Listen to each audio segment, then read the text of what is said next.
Good morning, guys. Tim Barnes here from Barnesviolins. I'm sitting here with a beautiful cello this morning. I wanted to talk with you today a little bit about why it may not be the best idea to buy bowed string instruments online. That would be violin, viola, cello, and bass. Coming into a shop like ours, clearly we have a lot of choices that you can try, compare, etc., etc. When you buy an instrument online, you're essentially looking at the instrument. You may or may not make a phone call, most of the time not. You click, the thing gets sent to you, you get what you get. Between you and I, a lot of things happen to instruments during shipping. They get bounced around, sound posts move around, sometimes there's damage. All sorts of things can happen. And then again, you're just kind of getting what you get. It shows up at your door, and you have no real-time experience of choosing the instrument except that here's what you get, and you choose it that way. A lot of disadvantages with that. Coming to a shop like ours, you get the experience not only of trying a variety of instruments, but you also get Barnesviolins expertise, of which both myself and Virginia have a lot to offer. As players, as teachers, to help folks really make a good decision for their particular bowed string instrument needs. Another aspect is we take a lot of time setting the instruments up. We do a lot of things with particular aspects of the instruments to make sure that the playability is very, very good for players that are trying the instruments, and we test them ourselves. This may sound very, very vague, and I'm happy to talk with customers more about specificity when you come in, but there are a lot of details about this that make a huge difference with an instrument that's really been gone through very carefully in terms of not only its setup, but its playability, choice of strings, various things, that the instrument really represents itself well. So, for example, we cut bridges. We're very, very careful, cautious about the bridge. It matters a lot in terms of the curvature of the bridge, heights of the strings off the fingerboard. All these things are essential, not to mention the sound, which is also highly affected by the cut, and not to mention placement of the bridge. I'll talk a little bit about fingerboards, because this again is something that you're not going to see when you press a button on a certain online company or whatnot.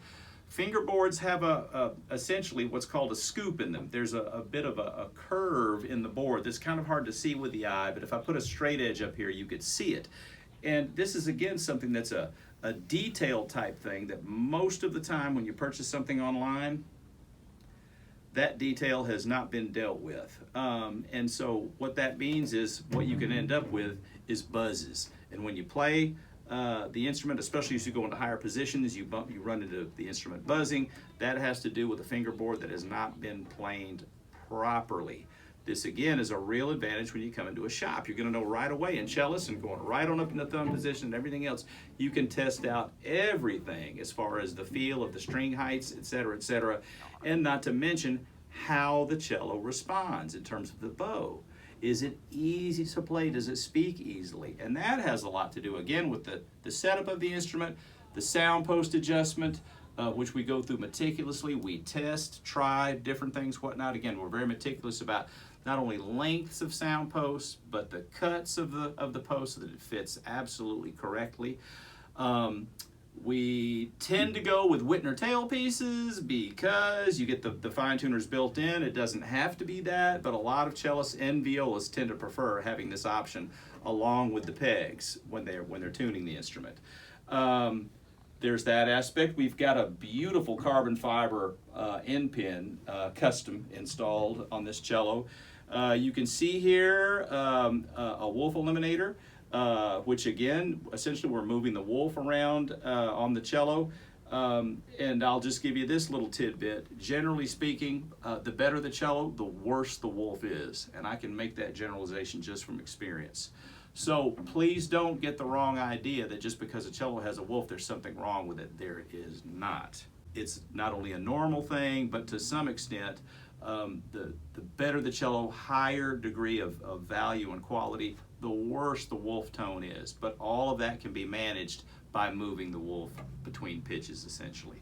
So that's just to give you a little bit of an idea of what we do, again, with all of the details that we do, pegs, making sure they turn effectively, easily. And if that ever changes over time, because it can in South Florida with our weather and humidity and heat and all of that, if suddenly they're hard to turn or they're slipping too much, come right back in. If you've bought an instrument from us, we'll just take care of that adjustment, no charge at all. If you're concerned that your bridge has been moving around, these are the kinds of things, again, that we can have hands-on relationship with our customers, players, going forward. I'm also going to address what we at Barnes Violins call violin-shaped objects.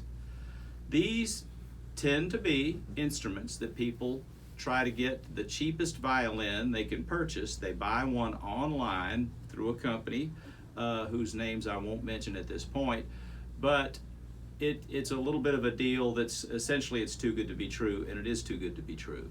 Because what happens is most of the time people buy these instruments, then they come to us asking us, can you set this instrument up and make it a nice violin? And the short answer is no. There are so many issues to deal with and make right on the instrument that it's not cost effective. Generally, to try to make it be normal and the way it should be in terms of its fingerboard, bridge, sound post, various things in the violin, the cost of the repairs is going to exceed the cost of the instrument, exceed the value of the instrument. And that's kind of a no-brainer. Makes no sense. That's not a good investment. So I really do caution folks that even when it looks like it's a good deal, it looks like a violin. That's why we call them violin-shaped objects, but it's really not a violin. It's not a good representation of what the instrument is, and it's nowhere near completed or finished.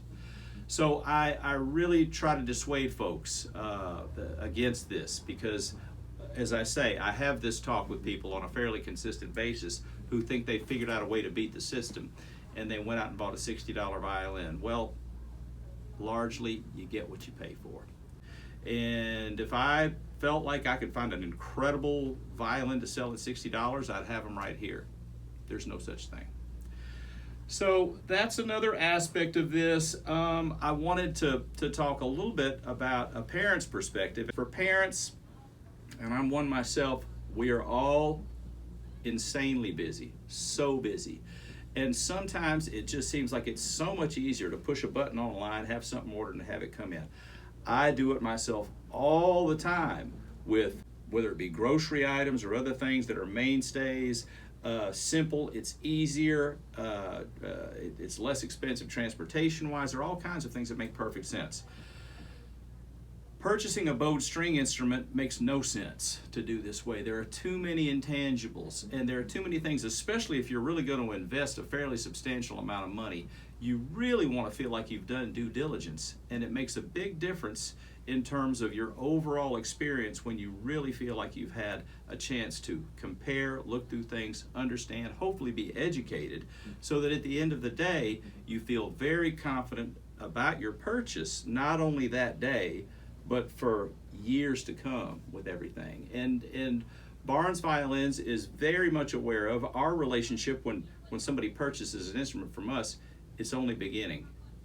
It's not the end. Now that you've paid for something and you've got an instrument you love, hopefully, it's an ongoing relationship because bowed string instruments are living, breathing things. They're very much affected by not only use, but weather, temperature, humidity, many factors. And the wood expands and contracts.